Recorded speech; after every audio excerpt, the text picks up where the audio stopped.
ভারতীয় সংবিধান অনুযায়ী সংসদ হল ভারতের সর্বোচ্চ আইনসভা।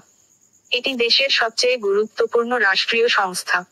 সংসদ হল দেশের জনগণের ইচ্ছাকে প্রতিফলিত করার একটি মঞ্চ। সংসদের গঠন। রাষ্ট্রপতি। ভারতের রাষ্ট্রপতি সংসদের একজন অবিচ্ছেদ্য অংশ। তিনি সংসদের উভয় কক্ষকে সম্বোধন করেন এবং বিলগুলিতে স্বাক্ষর করে আইনে পরিণত করেন। লোকসভা। এটি সংসদের নিম্নকক্ষ এবং জনগণের প্রতিনিধিত্ব করে। লোকসভার সদস্যরা সরাসরি জনগণের ভোটে নির্বাচিত হন।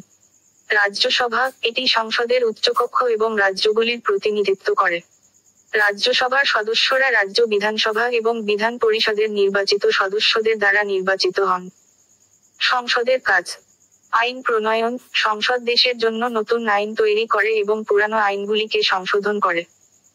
সরকার গঠন। সাধারণত লোকসভায় সংখ্যাগরিষ্ঠ দল বা জোট সরকার গঠন করে।